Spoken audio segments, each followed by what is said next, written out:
بسم اللہ الرحمن الرحیم۔ السلام علیکم۔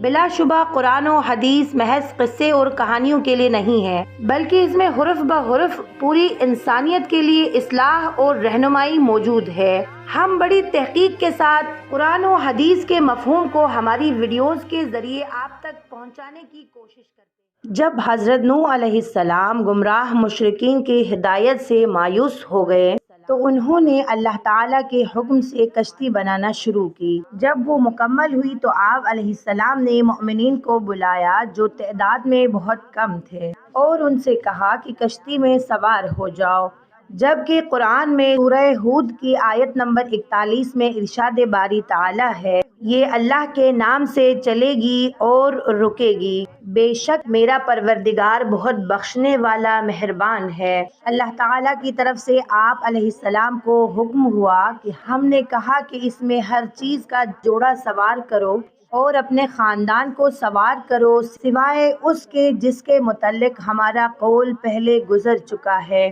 آپ نے اہل ایمان کے علاوہ تمام جانداروں کے جوڑے بھی کشتی پر سوار کیے۔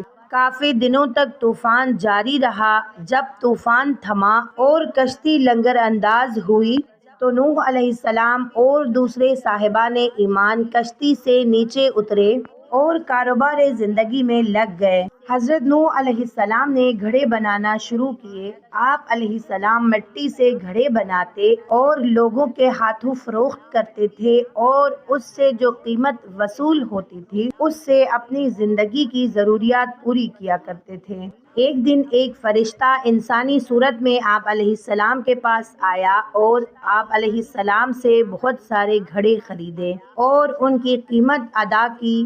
پھر اس فرشتے نے ایک ایک گھڑا لے کر آپ کے سامنے توڑنا شروع کر دیا۔ آپ علیہ السلام کو فرشتے کا یہ عمل ناگوار گزرا۔ کچھ دیر تک آپ علیہ السلام دیکھتے رہے، لیکن جب وہ باز نہ آیا تو آپ کے صبر کا بندھن ٹوٹ گیا اور آپ علیہ السلام نے اس فرشتے سے کہا، اے شخص، تو یہ کیا کر رہا ہے؟ تو میرے ہاتھ کے بنائے ہوئے گھڑے کیوں توڑ رہا ہے؟ اس نے کہا، آپ کا اس گھڑوں سے کیا واسطہ ہے؟ یہ میں آپ سے خرید چکا ہوں اور اس کی قیمت ادا کر چکا ہوں، اب یہ میری ملکیت ہے، میں انہیں توڑوں تو آپ کو کیا اعتراض ہے؟ حضرت نوح علیہ السلام نے کہا کہ یہ درست ہے کہ یہ گھڑے تم نے خریدے ہیں، لیکن حقیقت یہ بھی ہے کہ میں نے ان کے بنانے میں بڑی مشقت کی ہے۔ اگرچہ میں انہیں بیچ چکا ہوں، پھر بھی میں اپنے ہاتھ کی بنی ہوئی چیز کو یوں تلف ہوتا ہوا نہیں دیکھ سکتا۔ گاہک جو کہ فرشتہ تھا، اس نے کہا، آپ نے یہ گھڑے خلق نہیں کیے، صرف بنائے ہیں، اس کے باوجود تلف ہوتے ہوئے نہیں دیکھ سکتے، تو آپ نے اللہ تعالیٰ سے اس کی مخلوق تلف کرنے کی دعا کیوں کی تھی؟ حضرت نوح علیہ السلام نے جب یہ بات سنی تو آپ علیہ السلام رونے لگے۔ آپ علیہ السلام کے شب و روز نوحہ و زاری میں بسر ہونے لگے۔ آپ علیہ السلام نے اتنی نوحہ و زاری کی کہ لوگوں نے آپ علیہ السلام کا نام نوح رکھ دیا، جس کے معنی ہے نوحہ و زاری کرنے والا۔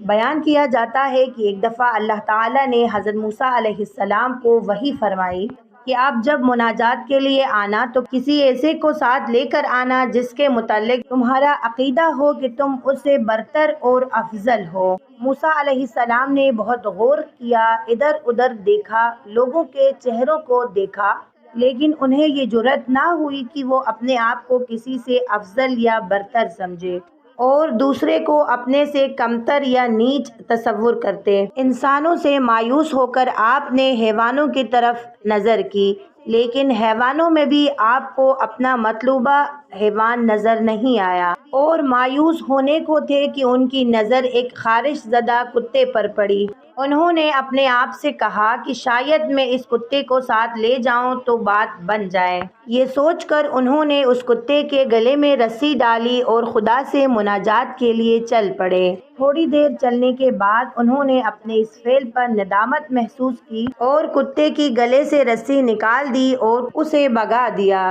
جب مقام مناجات پر پہنچے تو اللہ تعالیٰ نے فرمایا کہ اے موسیٰ، کیا تم اپنے سے کمتر چیز کو اپنے ساتھ لائے ہو؟ موسیٰ علیہ السلام نے عرض کیا کہ خدایا جس چیز کا تو نے مطالبہ کیا تھا وہ چیز مجھے نہیں ملی۔ اللہ تعالیٰ نے فرمایا مجھے اپنی عزت و جلال کی قسم کہ تو اس کتے کو بھی اپنے سے کمتر سمجھ کر یہاں لے آتا تو میں تیرا نام دیوان انبیاء سے خارج کر دیتا۔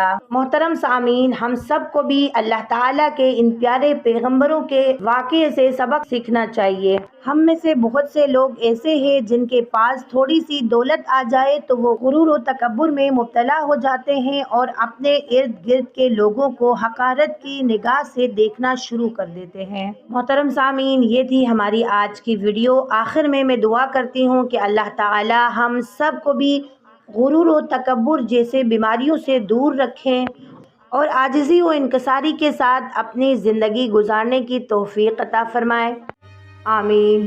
میں امید کرتی ہوں آپ کو آج کی ویڈیو اچھی لگی ہوگی۔ ویڈیو اچھی لگی تو لائک، سبسکرائب اور اپنے دوستوں کے ساتھ شیئر کرنا نہ بھولیے گا، اور ساتھ ہی ساتھ بیل آئیکن کو ضرور دبائیے گا تاکہ ہماری ہر آنے والی نئی ویڈیوز آپ تک پہنچے۔ ملتے ہیں ایک نئی ویڈیو کے ساتھ، تب تک آپ اپنا خیال رکھیے گا۔ فی امان اللہ۔